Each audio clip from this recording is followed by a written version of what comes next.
खूनवा से सींचेला धनवा, देशवा के किसनवा कैसन सरकार के शासनवा, देशवा के किसनवा।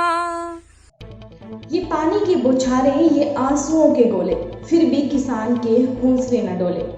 नमस्कार, मैं वंदना ठाकुर और आप देख रहे हैं एफबीसी न्यूज 18। आखिर दिल्ली कूच क्यों कर रहे हैं किसान, किस बात को लेकर है नाराजगी, जानिए सब कुछ।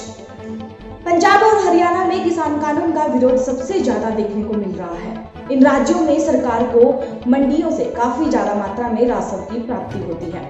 किसानों के आंदोलन का सबसे बड़ा कारण नए किसान कानून की वजह से न्यूनतम समर्थन मूल्य के खत्म होने का डर है। पंजाब और हरियाणा के किसान आज राजधानी दिल्ली में किसान कानूनों का व्यापक विरोध प्रदर्शन करने जा रहे हैं। दिल्ली चलो के नारे के तहत किसान दिल्ली की ओर कूच करेंगे। किसान मजदूर संगठन के मुताबिक अखिल भारतीय स्तर पर यह आंदोलन सरकारी कार्यालयों के साथ साथ केंद्र सरकार और बीजेपी समेत उसके सहयोगी दलों के खिलाफ भी किया जाएगा। हक के लड़ाई हा रोकना ही पैबा, रहिया में चाहे जितनो काटा बिछैबा, अरे करला तू केतनो जतनवा, बाकी टिकी नाही केहू समनवा, देहिया सहले हा जेठ के तपनवा, देशवा के किसनवा। किसान आंदोलन के चलते पुलिस प्रशासन भी पूरी तरह से सतर्क है। पुलिस प्रशासन ने दिल्ली से लगती सीमा पर चौकसी बढ़ा दी है। 12 कंपनी फोर्स बाहर से बुलाई गई है, जिसमें सीआरपीएफ और आरएएफ के जवान शामिल हैं। किसानों को किस बात की है नाराजगी, आइए विस्तार से जानते हैं। किसानों के आंदोलन का सबसे बड़ा कारण नए किसान कानून की वजह से न्यूनतम समर्थन मूल्य के खत्म होने का डर है। अब तक किसान अपनी फसल को अपने आसपास की मंडियों में सरकार की ओर से तय की गई एमएसपी पर बेचते थे। वहीं इस नए किसान कानून के कारण सरकार ने कृषि उपज मंडी समिति से बाहर कृषि के कारोबार को मंजूरी दे दी है। इसके कारण किसानों को डर है कि उन्हें अब उनकी फसलों का उचित मूल्य नहीं मिल पाएगा। पंजाब और हरियाणा में किसान कानून का विरोध सबसे ज्यादा देखने को मिल रहा है। इन राज्यों में सरकार को मंडियों से काफी ज्यादा मात्रा में राजस्व की प्राप्ति होती है। वहीं नए किसान कानून के कारण अब कारोबारी सीधे किसानों से अनाज खरीद पाएंगे, जिसके कारण वह मंडियों में दिए जाने वाले मंडी टैक्स से बच जाएंगे। इसका सीधा असर राज्य के राजस्व पर पड़ सकता है। सरकार और बिल के बीच असमंजस क्यों, आइए जानते हैं। केंद्र सरकार अपने बयानों में कह रही है कि वह एमएसपी जारी रखेगी। इसके साथ ही देश में कहीं भी मंडियों को बंद नहीं होने दिया जाएगा। लेकिन सरकार ने इस बात को नए कानून में नहीं जोड़ा, जिससे किसानों में भारी मात्रा में असंतोष और असमंजस की स्थिति बनी हुई है। नए किसान कानून ने सरकार में जिस व्यवस्था को जोड़ा है, उसमें कारोबारी किसान ने मंडी के बाहर अनाज खरीद सकता है। अभी तक मंडी में किसान से अनाज की खरीद पर व्यापारी को 6 से 7% तक टैक्स देना होता था। वहीं मंडी के बाहर अनाज की खरीद पर किसी भी तरह का कोई टैक्स नहीं देना होगा। इससे आने वाले समय में मंडियां पूरी तरह से खत्म हो जाएंगी और किसान सीधे तौर पर व्यापारियों के हवाले होगा। उसे उनकी फसल पर तय दाम से ज्यादा या कम भी मिल सकता है। कांग्रेस नेता दीपेंद्र हुड्डा ने बीजेपी और जेजेपी पर ट्वीट कर तंज कसते हुए कहा, यह शायद इतिहास में पहली बार हो रहा है जब सरकार खुद सड़कें जाम कर रही है और किसान जाम हटा रहे हैं। सरकार द्वारा अनुशासित और शांतिपूर्ण आंदोलन कर रहे किसानों पर पानी की बौछारें और आंसू गैस के गोले छोड़े जा रहे हैं। बीजेपी जेजेपी सरकार की ये तानाशाही पूरा देश देख रहा है। सूत्रों से मिली जानकारी के अनुसार दिल्ली हरियाणा के सिंधु बॉर्डर की ओर वाहनों को जाने की अनुमति नहीं है। अंतरराज्यीय वाहन पश्चिमी पूर्वी परिधीय एक्सप्रेसवे से जा सकते हैं। दिल्ली हरियाणा के सिंधु बॉर्डर पर पुलिस ने छोड़े आंसू गैस के गोले, किसानों को तीतर बितर करने की कोशिश। कृषि कानूनों के खिलाफ विरोध प्रदर्शन करने के लिए दिल्ली की ओर कूच कर रहे किसानों को तीतर बितर करने के लिए सिंधु बॉर्डर पर सुरक्षा बलों ने आंसू गैस के गोले छोड़े हैं। किसानों को पुलिस बॉर्डर से खदेड़ रही है।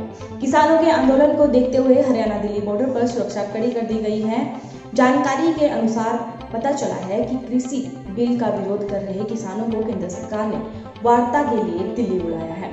यह पहल केंद्रीय कृषि मंत्री नरेंद्र सिंह तोमर ने की। उन्होंने कहा, हमारी सरकार किसानों के साथ किसानों की भलाई के लिए काम कर रही है। ऐसे में उन्हें प्रदर्शन छोड़कर वार्ता के लिए दिल्ली आना चाहिए। खबर है कि 3 दिसंबर को कृषि मंत्री तोमर से किसान नेताओं की वार्ता होगी। इससे पहले अपनी मांगों को लेकर पंजाब के किसान आज दिल्ली में रैली करने जा रहे हैं। जहाँ तक रिफॉर्म का सवाल है, नए कानून बनाना ये समय की आवश्यकता थी और आने वाले कल में ये नए कानून किसान के जीवन स्तर में क्रांतिकारी बदलाव लाने वाले हैं। हमारे किसान भाइयों और बहनों को पंजाब में कुछ भ्रम है, तो हम लोगों ने भ्रम दूर करने के लिए सचिव स्तर पर भी वार्ता की। मेरे स्वयं के स्तर पर भी चर्चा हुई किसान यूनियन के लोगों से और उस दिन चर्चा पूरी नहीं हो पाई थी, तो हमने कहा ये चर्चा जारी रहेगी। तो मैंने 2-3 दिन पहले ही सभी किसान यूनियन को 3 दिसंबर को पुनः बैठने के लिए अनुरोध किया है। मैं आपके माध्यम से सभी किसान भाइयों और बहनों को अनुरोध करना चाहता हूं कि सरकार पूरी तरह चर्चा के लिए तैयार है। चर्चा के माध्यम से ही रास्ते निकलते हैं, इसलिए कृपा करके वो अपने आंदोलन को स्थगित करें, चर्चा के लिए आएं और हम उनका चर्चा और स्वागत करने के लिए तैयार। इस रैली को खेती बचाओ रैली का नाम दिया गया है। रैली के कारण दिल्ली से सटे इलाकों में लोगों को भारी परेशानियों का सामना करना पड़ सकता है। दिल्ली से सटे नोएडा समेत अन्य इलाकों में मेट्रो सेवा भी बाधित हो गई है। इस बीच हरियाणा में भी तनाव की स्थिति बन सकती है। हरियाणा ने पंजाब के किसानों को दिल्ली जाने से रोकने के लिए अपनी सभी सीमाएं सील कर दी हैं। यहाँ 100 से ज्यादा किसान नेताओं को गिरफ्तार कर लिया गया है। दिल्ली ने पहले ही अपने सभी बॉर्डर सील कर दिए हैं। सभी बॉर्डर पर भारी संख्या में पुलिस बल तैनात है। पंजाब के करीब 1000 किसान हरियाणा में करनाल के पास पहुंच चुके हैं। इन्हें रोकना पुलिस और सुरक्षा बलों के लिए एक चुनौती है। पंजाब से किसानों का दिल्ली कूच शुरू हो गया है। फतेहगढ़ से किसानों का काफिला रवाना हो गया है। इस बीच दिल्ली की सीमाओं पर सुरक्षा बल बढ़ा दिए गए हैं। ड्रोन से नजर रखी जा रही है। दिल्ली फरीदाबाद यानी हरियाणा बॉर्डर पर भारी सुरक्षा बल तैनात है। किसान यहीं से दिल्ली में प्रवेश करने की कोशिश करेंगे। किसान रैली के कारण हाईवे पर जाम है, जिससे लोगों को परेशानी हो रही है। किसानों का काफिला बहुत आग पकड़ते हुए आगे बढ़ रहा है। इसके क्या नतीजे रहेंगे, इसकी तमाम जानकारी आपको लगातार दी जाती रहेगी। तब तक के लिए तमाम अपडेट्स के साथ जुड़े रहिए HBC न्यूज के साथ। हड़ तोड़ बरहो मस खेती करेला, लाठ डाड़ बैठी रतिया दिनवा जगेला। अरे तब कहीं लौकेला अनावा देशवा के किसनवा। खाद बिजली पानी कैसे कैसे जोगाइला। अरे बैंक के कर्जा चुकाना ही पाइला। झरझर बरसे नयनवा देशवा के किसनवा। टूटल हमार यार मनवा देशवा के किसनवा। खेती बाड़ी देशवा के सनवा। अरे हमरे से देशवा महनवा देशवा के किसनवा।